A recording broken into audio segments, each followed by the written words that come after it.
Joining me now to talk about those questions, CBS News legal analyst Jack Ford and clinical psychiatrist Dr. Dale Archer. Gentlemen, good morning to you both. Maggie, good to see you. Jack, yesterday actually started to be a pretty good day for Lindsay Lohan. She finally settled that suit that she had against E-Trade. Yeah, different and difficult legal landscape for her. You'll remember this. It was a Super Bowl ad. It was those very clever talking babies that we've seen in the E-Trade, and one of the lines were a baby talking about that milkaholic Lindsay. Well, she took personal offense to that, filed a lawsuit. We're told it was settled, it is over, reported that maybe a little bit of money changed hands, but that part of her legal problems were done. But there was a lot more coming up. Yeah, a new nightmare began when that judge issued the arrest warrant yesterday. To clarify, that does not mean that officers are going to show up at her house and put her in handcuffs. It's not the kind of arrest warrant you usually see, where all of a sudden the door gets pounded in and somebody drags her out of the room.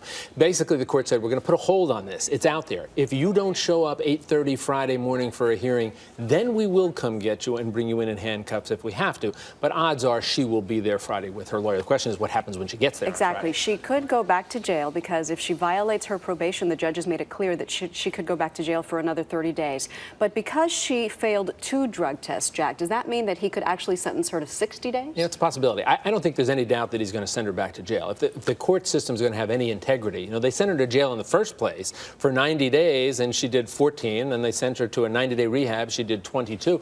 Right now, I think the real question for the California justice system is there any integrity to their sentencing structure? And if I'm the judge, I'm terribly upset by all of this. Your question is good. She's kind of made a mockery of the justice system. Well, in some ways, the system has made a mockery of itself. And when because they said to her, "You leave," right. she's not going to say, "No, thanks. I'll stay here in jail." If they told her to leave there and told her to leave the rehab facility, you know, it's not her fault that she left, but it is her fault that she violated this. And the big question is, will the judge say your violation is a failure, or there are 2 separate failures that could be 60 days? And he may very well do that, but then the question, doctor, becomes, is that really in her best interest? Should she be going back to jail, or is what she needs right now is to go to rehab and stay in rehab for the full 90 days to have a shot at recovery? Yeah, she needs rehab. And, you know, I was the first one to say when she violated probation, she needed to go to jail a couple of months ago because she felt the rules didn't apply to her, so it was a wake-up call. But then she goes to jail, she goes to rehab, and she's only there for 3 weeks of a 90-day sentence.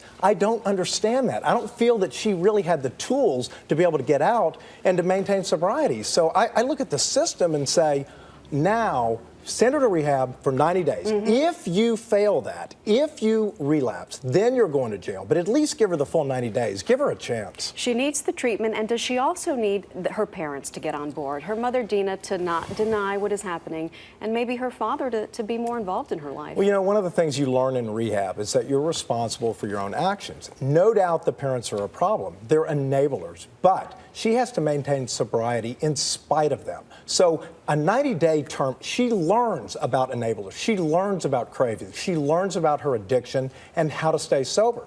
All of those things cannot be used as excuses. No doubt the parents are a problem, but right now Lindsay has to do it on her own. And the parents can come on board at some point, but it's up to her. All right, well, I guess we'll know Friday which way it's going to go. Gentlemen, thank you very much for your time. Thank you.